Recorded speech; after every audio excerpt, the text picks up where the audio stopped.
Salesforce says the 9-to-5 work day is dead. They will provide 3 ways for employees to work, including working from home. Salesforce on Tuesday announced that its employees would have the option to work from home remotely full-time, even when it's safe to return to the office. The new guidelines, which Salesforce is calling the work from anywhere, offers employees 3 options.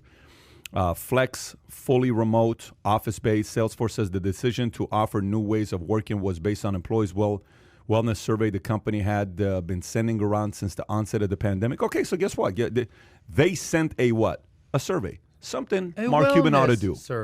Mark Cuban ought to do. For employees who work within the flex option, they'll report to the office between 1 or 3 days each week for tasks that are more challenging to do over video calls, such as team collaboration, customer meetings, and presentations. Salesforce said most of its employees worldwide would have a flex schedule. An immersive workspace is no longer limited to a desk in our towers. The 9-to-5 work that is dead. The employee experience is about Here's more the than big part. Pay attention here, though. Ping pong tables and snacks. That's a shot straight at you. VT, since you're number one, VT. It is a shot at VT.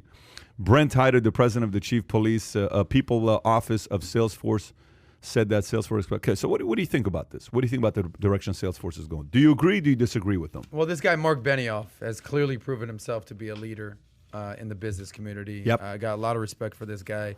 Salesforce, they start trends. They don't just kind of follow them. They've come out and said, WFA is a lifestyle now, baby. WFA, work from anywhere. And you have 3 options. Who's in favor of 3 options?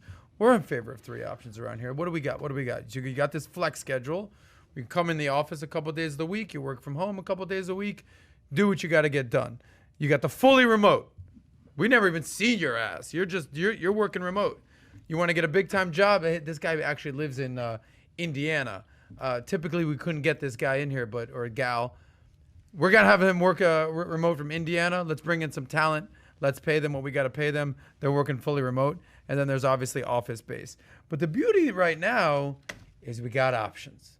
You got options. Options that didn't exist, per se, before this pandemic. So basically, Mark Benioff, CEO of Salesforce, is saying, listen, the 9-to-5 is dead. I think we can agree right here. 9-to-5 is a very old school mentality when it comes to work. Show up. Sit at your desk at 9 o'clock, take your lunch at noon, be done by 12:30. After that, you got to, the people, what's the joke that you make? The 4:59 crowd, what's the joke that you make for them? 4:59, they are standing up and stretching. They are out the door. We got blueberries. We're running wild here. But the most beautiful thing that you can do, and everyone does it here at Valuetainment, is you show up when you show up, you leave when you need to leave, and you GSD, you get your shit done, okay? And for the 9-to-5 crowd, who you're making your salary, you're making your 30, your 40 grand, whatever, the people who get stuff done, they don't necessarily abide by 9-to-5. You come, and as long as you enjoy what you're doing, you'll work from anywhere, you'll work remote, and I just think it's impressive that he's giving the people the options now, and I think that's the future of work. What do you think? We've seen this in Silicon Valley, and I think, in essence, I'm agreeing with what Adam's saying here of the options. It also depends on, obviously, the work that they're doing. Some things you can't do, and some things you can do remotely. Towards the end, he also mentioned that it obviously widens their pool for talent, which is another thing. But I also think that if this is truly the way things are moving, then virtually, how would you as somebody stand out more as opposed to like in an office? I mean, you're a CEO, you're a founder. How would somebody? That's one place where I can see an issue is like, how do you efficiently stand out or become more of a linchpin if you're just kind of.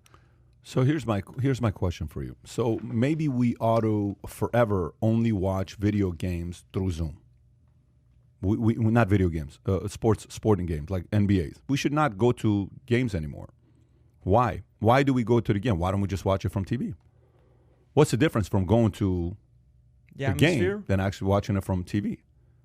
Maybe we should drop school and no longer have to go to school, and everybody just goes to school from home on a Zoom. Maybe we should do that. I don't like that. Wait a minute. Why not? What's the difference? Maybe moving forward, church should only be from home. Not going to a actual place, a sanctuary, a church. Maybe we should just do it through Zoom, and somebody preaches, and you just you do worship from, from home, and not go to church, and we just kind of do. Maybe Super Bowl there should be no fans in there. You know, maybe All-Star game, there should be nobody in there. You know, where LeBron says, I see no reason for us to have an NBA All-Star game. Fans not going to be there. So maybe everything we should do, we shouldn't be around each other anymore. I think that's a bad idea. Maybe we should do that. Maybe that's the direction to go. Because we don't really need human interaction, you know. We can do it through Zoom. I mean, talking to my dad over a phone is the same as seeing him face-to-face, right? I mean, that's what it is. What's the big difference? I mean, who cares about a hug? Who cares about a handshake? Who cares about how you doing? That's not that valuable, you know. Who cares about sitting down here having this kind of a conversation? We should do this from a Zoom. You should stay home. Why are you guys here? We should do a podcast from home. You shouldn't be here right now. We shouldn't be doing it this way. Why do we even come over here to work? People forget, this is human beings you're talking about. How the hell do you build a culture working from home? How do you do it? How do you build a culture? Why do you go to a concert? Ask somebody who went to a Michael Jackson concert what they'll tell you. They talk about it till today. Ask somebody who watched Michael Jordan play a game, score 45 points on a Sunday that everybody else was watching on TV and they were there. Ask somebody who was at a game when Reggie Jackson hit 3 home runs in a game, Mr. October. What did it feel like when you were in there versus somebody that watched it on TV?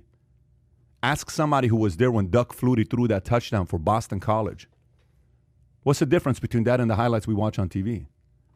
Look, I'm not sitting here saying certain industries this works for. Okay, I have a chief information officer, a guy that works with us. He says, Pat, here's how engineers are.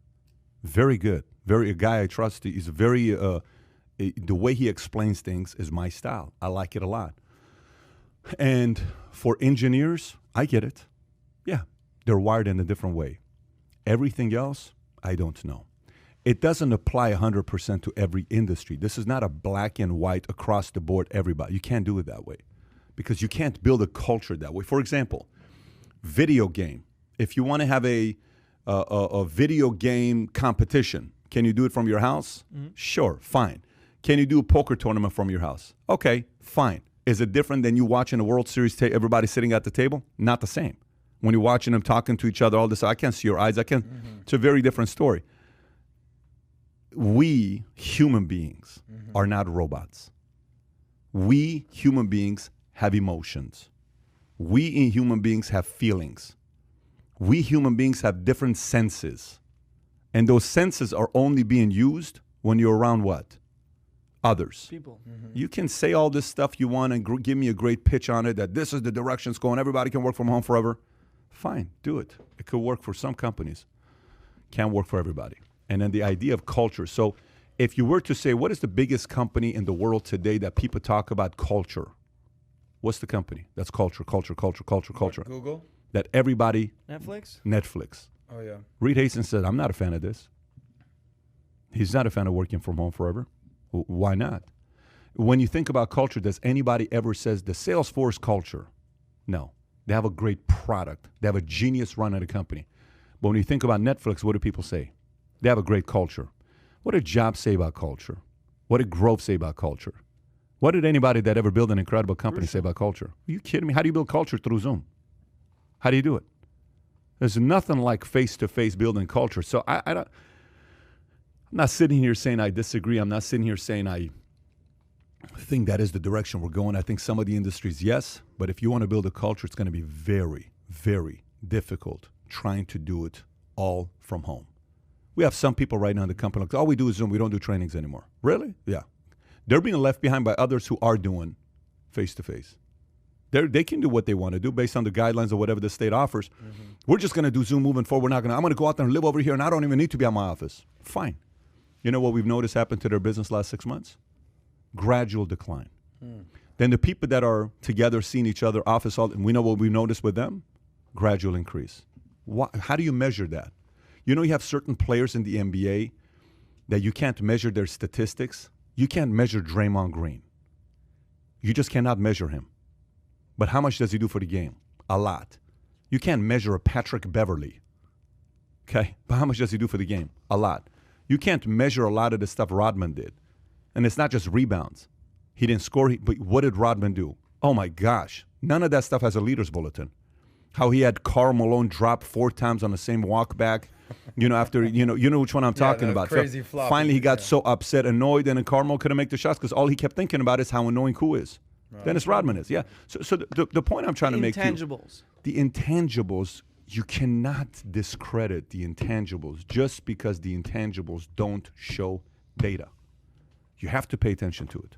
And I don't know if a lot of people are paying attention to it. This is too early. This is too early for us to jump to conclusions saying, this is the one way to go, that is the one way to go. We still haven't seen the side effects of it. It's still going to take us a year, 2 years, 3 years for somebody to have a definite philosophy. These are all testing philosophies. COVID's only been around for a year. It's not even been a year. Of course, it's we're in been the middle of it right now. Things are going to change. A year since the first death, let's just say. It's been around a year. It's 12 months. It's 1 year old. Yeah. Shutting down as a year old. We've not experienced shutdown before. So, a question, more of a follow-up. Yeah. But isn't this, the truth is always somewhere in the middle. Doing Zoom nonstop and not showing up in person is obviously a ridiculous, non-human. It just doesn't make sense. But only going to work, everyone doing that, can be oftentimes inefficient. That's why I'm saying I'm in favor of this flex option. Like you guys put on big events. You guys have meetings. PHP, obviously Valuetainment. We're here, but you guys also utilize a lot of Zooms. Zoom has helped your business immensely. I never discounted Zoom. No, that's what I'm saying. So truth is somewhere in the middle here. Zoom to me is speed. Zoom to me is not culture. So remember how everything to me is a word. Like if you want to talk about people who like to control people, why are they controlling them? Control and trust, right? Lazy is what? Boredom. You got bitterness is what? Lack of creativity. You're not creating anything. You're not part of a community. Okay, when I think about Zoom, I think about speed. Speed. That's all I think about. Right. I don't think about culture. I don't think about culture. But those are all important elements to a business. I don't disagree that Zoom is important, but it doesn't. Culture is probably the most important, but speed is pretty damn important too. Speed is very important, but if there is no, okay, so have you ever had a long distance relationship? Yes. What do you say to a person who says, "I love her, but we see each other once a quarter"? What do you say to that guy? Once a quarter, that's ridiculous. What do you say? We see each other once a month. What do you tell him? Bro, what do you do the rest of the time? Wait a minute. What happened to you all of a sudden? You flipped? We're Zooming every day, though. Yeah, well, that's relationships. Come on now. What is culture? All right. I see where you're going. Oh, a little bit tipping point right there for you, huh? The moment it got to how you gonna have you ever had a long distance relationship? Yeah, but not. I would not see someone once a month for an extended period of time. Then it's not a long distance relationship, buddy. What do? You see them once a week? You fly out to them and see them once a week? No, it's not sustainable. Okay. I think that's where you're going with this. Yeah, that's Zoom to me. Long distance relationship is Zoom. Yes. Kai, what's your point? No, I think Pat has a lot of good opinions and kind of input there. But I do think also that it's changed the way where it's now more flexible, kind of going back to Adam, with flexibility and also realizing that the business trip everyone thought everyone had to do 100% of the time, they realize now, hey, what if we cut back half of those times and we move that money someplace elsewhere where we can get more return for it? I think that has changed and probably will stay that way for quite some time, even though things ease up and restrictions and stuff like that, because they're kind of realizing what is necessary, but then also a lot of the stuff that isn't necessary. I don't disagree. I think the flex is here. I think, believe it or not, I think COVID hurt commercial real estate. Yes. But I think COVID also hurt a lot of universities. What do I need to stay on campus now? Okay. What is the purpose of going to college? If you actually think about what the hell is the purpose of going to college? Yeah, I have friends in Norway that are in school in the U.S. No, I want you to think about this. Actually process it. What is the purpose of going to college? If you have kids right now, what is the number one reason you would want your kids to go to a great college? Well, everyone has always said the college experience, which is what, right?